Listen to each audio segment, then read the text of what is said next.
মামা কি আমার কালো রে শ্যামা, মা কি আমার আজ আমি মা কৃষ্ণকালীর দেখা পেলাম। তো সম্পূর্ণ ভিডিওটা তোমাদের সাথে শেয়ার করব কিভাবে মায়ের দেখা পেলাম আর মায়ের দর্শন পেয়েছি। তো এখন যাচ্ছি আমি জল ভরতে, মাকে স্নান করাবো। তো সম্পূর্ণ ভিডিওটা দেখো, তোমাদেরও ভালো লাগবে। আর সত্যি কথা বলতে অনেকটা ভাগ্য করে আজকে আমি মায়ের দর্শন পেয়েছিলাম, যে কারণে আজকে আমার এই পুজো। তোমরা সম্পূর্ণ ভিডিওটা দেখো। তো আমি এখন চলে এসেছি পুকুর পাড়ে। তো এখান থেকেই মায়ের জন্য জল ভরে নেব।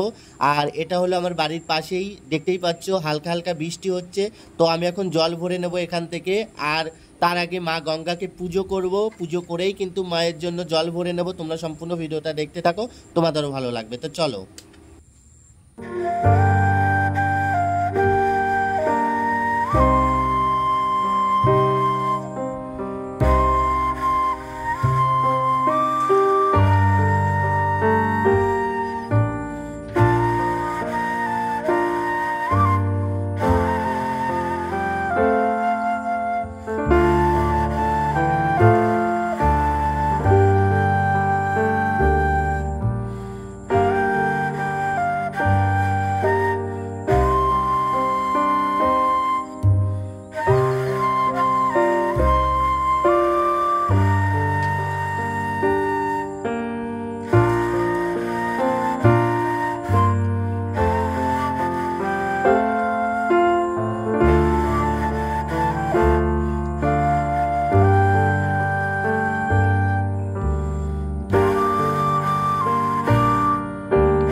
এখন আমি ছোটো মাকে স্নান করিয়ে দেবো, দেখতেই পাচ্ছ।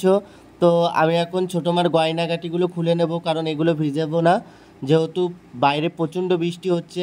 আর এই কারণে আমি মায়ের গয়নাগাটিগুলো সব খুলে নিলাম। জয় কৃষ্ণকালী মায়ের জয়, জয় সোনা মায়ের জয়, জয় মঙ্গলা মায়ের জয়।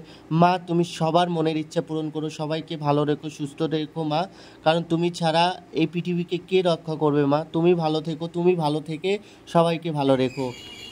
তুমি ভেবেছ কি মনে এই ত্রিভুবনে, তুমি যা করে গেলে কেহ জানে না।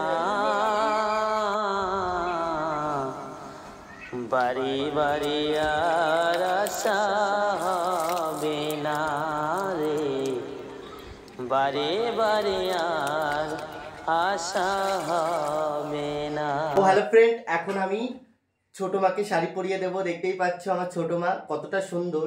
আর এই ঠাকুরটা প্রচণ্ড ভারী, প্রায় 4.5 কেজি ওয়েট। হয়তো আমি জানি না তোমাদের কাছে, তোমরা অনেক লোকেই বলেছে দেখে মনে হয় না যে এটা 4.5 কেজি, কিন্তু এটা সত্যি 4.5 কেজি। যাদের বাড়ি কালী ঠাকুর আছে তারা জানে হয়তো, কিন্তু এটা প্রচণ্ড ভারী। যখন আমি দেখেছিলাম আমি ভাবিনি যে এতটা ওয়েট হবে। ঠাকুরটার পিছনটা মানে এত পুরো নিচে পুরো ঢালাই করা। অনেক লোকই বলেছে ভাই তোমার ওই কালী ঠাকুরটা একটু ভালো করে দেখাবা। তো এটা কি বলতো, পুরো ঢালাই করা। পিছনটাও দেখিয়ে দিই, দেখো পুরো ঢালাই, মানে প্রচণ্ড ভার, 4.5 কেজি ওয়েট আছে। আর এটা ছাড়াও আরো অনেক রকম কালী ঠাকুর ছিল, যেই কালী ঠাকুরগুলো না আরো বেশি ওয়েট ছিল। সেই কালী ঠাকুরগুলো পুরো ধরো শাড়ি হলো পুরো পিটেলের শাড়ি, চুল মুল সব দিয়ে, সেগুলো আরো বেশি ভার। কিন্তু আমার ঠাকুর কিন্তু দেখো কোনো চুল নেই, জাস্ট সিম্পল ভাবে। আর শুধু এই মুন্ডমালাটা আছে, আর হাতে আছে হলো এই যে দেখো, এটা হলো মুন্ডমালা, হাতে একটা মুন্ডমালা, আর মুন্ডমালার একটা মালা, আর একটা দাঁড়াও 1 মিনিট, আর একটা আছে এই যে দাও, ছোট্ট দাও। আর মানে একে দাও বলে না, একে কি একটা বলে তোমরা কমেন্ট করে জানিও, আমি ভুলে গেছি। তো এইটা আর এই ঠাকুরটাতে প্রচন্ড ভার। তো আমি এখন ঠাকুরটাকে সুন্দর করে একটু শাড়ি পরিয়ে দেবো। তোমরা ভিডিওটা সম্পূর্ণ দেখো, তোমাদেরও ভালো লাগবে। তো চলো, আজকে আমি এই শাড়িটাই পরাবো। আমার কালো রে শ্যামা, মা কি আমার কালো, শ্যামা মা কি আমার কালো রে শ্যামা, মা কি আমার কালো, লোকে বলে কালি কালো আমার, মন তো বলে না কালো রে।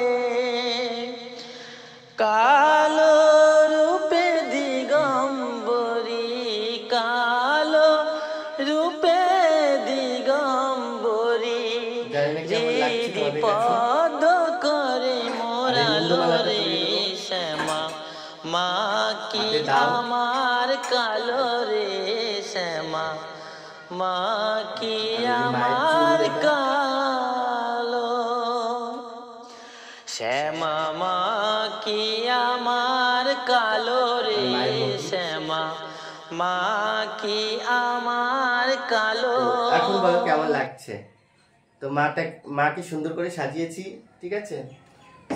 তো মাকে জুড়ে একটা রহস্য আছে, যে রহস্যটা তোমাদের সাথে শেয়ার করব, যেটা না শেয়ার করলে হয়তো তোমরা ভাববে যে ভাই হয়তো আমাদের সাথে কিছুই শেয়ার করলো না। তো আজকে আমি আমার এই ছোট মায়ের সাথে কিছু কথা শেয়ার করব, যেটা বাস্তবে সত্যি কথা। তো আমি যখন নৈহাটি গেছিলাম, আমি আগের একটা ভিডিওতে ওই ভিডিওটাও বলেছিলাম, আমি যখন নৈহাটি যাই তখন আমি কোনোদিন কিন্তু নৈহাটি যাইনি। তো হঠাৎ করে যখন আমি নৈহাটি যাই, নৈহাটি বড় মার কাছে, বড় মায়েরকে দেখতে যাই, মানে নৈহাটির বড় মা সব থেকে জাগ্রত এরকম ভেবে সবাই কিন্তু যায়, আমিও গেছিলাম। যেহেতু যাই নৈহাটি বড় মা, তো আমি কখনো দেখিনি, সামনে থেকে দেখিনি, আমি একটু সামনে থেকে দেখবো খুব ইচ্ছা ছিল, আর প্রচণ্ড ভিড়, তো খুব ইচ্ছে ছিল। তারপরে আমি নৈহাটি বড় মা দেখতে যাই। তো দেখার পরে প্রথমে যখন আমি স্টেশন থেকে নামি, প্রচণ্ড ভিড় ছিল, তার মধ্যেও আমরা একটু ঠেলাঠুলি করে গেলাম। ভিতরে যাওয়ার পরে প্রথমে দেখলাম একটা মা একটা বাচ্চাকে দুধ খাচ্ছে, ঠিক আছে? মানে নৈহাটির প্রথমেই ঠাকুর একটা পেটের মধ্যে এরকম করছে, এটা দেখলাম। দেখার পরে আমি বলছি এটা আবার কি ঠাকুর? তারপরে আমি দেখতে পাই যে ছোট মা, বড় মা, মেজো মা, সেজো মা, এরকম অনেক ঠাকুর আছে ওখানে। বড় মা, ছোট মা, মেজো মা, সেজো মা, মানে এরকম। তো আমি ভাবছি এইগুলো আবার কি হতে পারে? তো এরকম ভাবলে পারে যে আমি তো কখনো শুনিনি যে মেজো মা, বড় মা, ছোট মা, মেজো মা, এগুলো আবার কিভাবে সম্ভব হয়। এরকম ভাবতে ভাবতে হঠাৎ করে আমার মনে পড়লো যে এটা আমি না বুঝতে পারছি না। তো আমি একটা লোকের কাছে জিজ্ঞাসা করি এগুলো কি? তা বলছে এগুলো বিভিন্ন ধরনের রূপ, মায়ের এক এক রূপ। তো যেমন তোমাদের মা আছে, মাসি আছে, মেসো আছে, যেমন হয় ওই কালী ঠাকুরের এক একটা রূপ আছে। তো এইগুলো তো তখন বুঝলাম। তো হঠাৎ করে ছোট মাকে দেখি, যে ছোট মা, তো ছোট মাকে দেখার পর আমার খুব ভালো লাগে। তো আমি ভাবছি কি কত সুন্দর, মানে ছোট মা যেহেতু আমার একটু বেশি ভালো লেগেছিল ছোট মাকে। তো ভাবছিলাম এই ঠাকুরটা যদি আমার বাড়ি হতো না, অনেক ভালো হতো, এরকম ভাবছিলাম। তো কি বলতো, এটা ভাবলে পরে তারপরে আমরা সব মেলা দেখি, নৈহাটি ঠাকুরকে দর্শন করি, প্রসাদ নেওয়ার পরে তারপরে কিন্তু আমরা বাড়ি চলে আসি।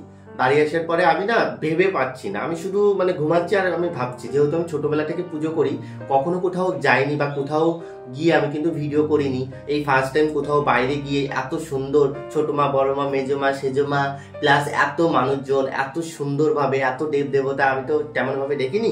তো আমি না এরকম ভাবছি না, হঠাৎ করে আমি ছোট মার দেখা পাই স্বপ্নে। তো ছোট মা বলছে আমাকে নিয়ে যাবি না তোদের বাড়ি, তুই যে বললি আমাকে নিয়ে যাবি, তো এরকম বলে। মানে স্বপ্নে দেখার পরে শুধু আমার ভালোই লাগছে না, মানে এরকম একটা কোনো কাজে মন বসছে না। তারপরে আমি ছোট মাকে যেদিন থেকে এনেছি আমার ইউটিউব চ্যানেলে, তোমরা দেখো, ছোট মা যেদিন থেকে আমি এনেছি সেদিন থেকে আমি কিন্তু রেগুলার ভিডিও আপলোড করেছি। ছোট মা যখন ছিল না তখন কিন্তু দেখো 1 বছর আগে ভিডিও আপলোড করেছি, তারপরে মাঝে মধ্যে একটা দুটো করে দিতাম, কিন্তু তাছাড়া ভিডিও দিতাম না। যেদিন থেকে আমার ছোট মাকে এনেছি সেদিন থেকে কিন্তু আমি ভিডিও আবার ভালোভাবে শেয়ার করি। যখন আমি ছোট মাকে এনেছিলাম তখন কিন্তু আমার সাবস্ক্রাইব মাত্র ছিল 15,600 মতন, তোমরা দেখতে পারো 15,600 মতন। তারপরে ছোট মাকে আনার পরে কিন্তু আমার চ্যানেলটা অনেকটা বড় হয়, অনেক মানে সত্যি কথা যেটা অনেকটা বড় হয়, অনেক ভালোবাসা পাই তোমাদের থেকে। তো আমি অনেক ভাগ্য করে আমি ছোট মাকে পেয়েছি, আর আমার কৃষ্ণকালী মা তো আছে। তো পৃথিবীতে কি বলতো, সবই এক, এরকম না যে এই ঠাকুর আলাদা, ওই ঠাকুর আলাদা, এই ঠাকুর আলাদা। আমার মতে বলে যে তুমি যাকেই পুজো দাও, যেখানেই পুজো দাও, যে কোনো মানে ঠাকুরের ভক্ত হয়ে থাকো না কেন, কোনো দেবতাকে কাউকে ছোট করা উচিত নয়। তুমি কালী ভক্ত, আরেকজন কৃষ্ণ ভক্ত, কেউ মনসা ভক্ত, পুজো দাও, যেই ঠাকুরের পুজো দাও সেটা এক জায়গাতেই আসে। আমি বলছি এটা আমি হয়তো অত কিছু জানি না, তন্ত্র জানি না, মন্ত্র জানি না, কিছুই জানি না, কিন্তু আমার মা বাবা তো আমাদের গুড়া, তো আমার দিদিরাও আছে, তখন আমার মা বাবাকে যদি আমরা ভক্তি করি, আমাদের তো সবার প্রতি শ্রদ্ধা ভক্তি হয়ে যাচ্ছে। কারণ গাছের গুড়ায় জল না দিয়ে যদি আমি গাছের ডালে জল দিই, তাহলে কিন্তু গাছটা বাঁচবে না। সেরকম আমরা যেখানেই পুজো দিই, শুধু ভক্তি করে যদি একবার মাকে দর্শন করি, মাকে পুজো দিই, মা ডাক না শুনে কিন্তু থাকতে পারবে না। এটাই হলো মূল কথা।